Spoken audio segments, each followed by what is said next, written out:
résultat m'importait peu, puisque c'était notre premier galop d'essai. On avait fait 5 entraînements, c'est notre premier match, donc voilà, même si effectivement on va dire que le résultat est plutôt flatteur pour nous, on fait que -6 contre une N1, mais je crois que l'essentiel n'est pas là, c'était le respect des consignes, c'était d'abord continuer à travailler défensivement, chose qu'on a plutôt bien fait pendant presque tout le match, et essayer de tenir le rythme physiquement contre une N1, ce qui a été très difficile, mais il y a eu beaucoup de rythme. Mais il y a eu beaucoup de rythme, donc je suis très très satisfait de ce premier match. On a fait plus de défense que d'attaque et pas mal de physique. Donc pour l'instant, on est complètement dans les clous.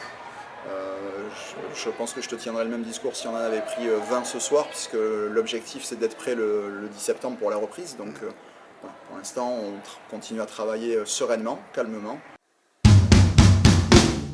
On a eu très rapidement des infos comme quoi certaines filles allaient prendre leur retraite, donc il a fallu qu'on prenne les devants avec Gégé, mon adjoint.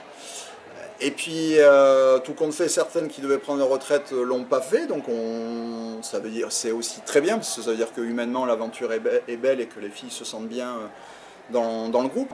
On les a réintégrées, on va dire, avec grand plaisir. Donc on a un groupe c'est vrai, nombreux, mais je pense que les recrues sont déjà bien intégrées, bossent bien, donc écoute, pour l'instant, ça roule. J'ai envie de dire un peu comme tout le monde, hein, défendre fort et essayer de bien développer le grand espace.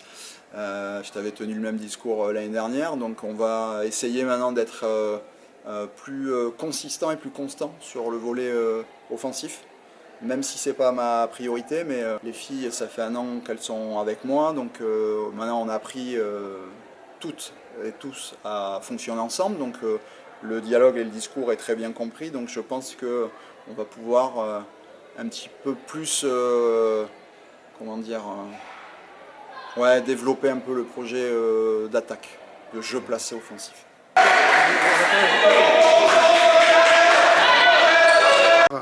Il n'y aura pas de grands changements, mais essayer de mettre quelques variantes supplémentaires, mais toujours au service des filles. J'ai vraiment envie, voilà, quand je leur ai dit, quand on annonce quelque chose, c'est pas fermé. Justement, c'est pour les mettre en mouvement et que derrière elles puissent jouer en lecture et aussi se faire plaisir en tant que joueuse individuelle de handball. Voilà, j'ai pas envie de les mettre, tu cours là, il faut shooter là. Voilà, j'ai vraiment envie de beaucoup de liberté, quoi.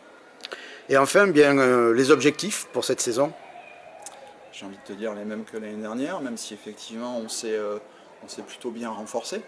Après on change de poule, donc la poule 1 je la connais pas. C'est une poule où il va falloir... plus au sud. Oui, voilà, plus au sud, plus dans mon pays. Donc voilà, moi à la base je suis biarrois, je suis béarnais, donc je sais ce que c'est le Béarn et le Pays Basque. Voilà, c'est des matchs qui vont être engagés, donc j'espère qu'on terminera mieux que ce qu'on a terminé cette année. Mais l'objectif prioritaire essentiel, c'est le maintien, et derrière, on se ferme la porte à rien. Mais voilà, j'ai pas envie de dire aux filles, on termine 5e ou 3e, et puis au bout de 2 mois, leur dire, oup, il y a le feu au lac, il faut se maintenir. Donc non, on met les choses dans l'ordre, on essaiera de gagner le maximum de matchs. Et bien entendu, si on en gagne le maximum, on devrait se maintenir rapidement, mais si c'est pas le cas, c'est pas grave, on s'accrochera et voilà, on fera tout pour que Florac Sonon soit en N2 féminine l'année prochaine.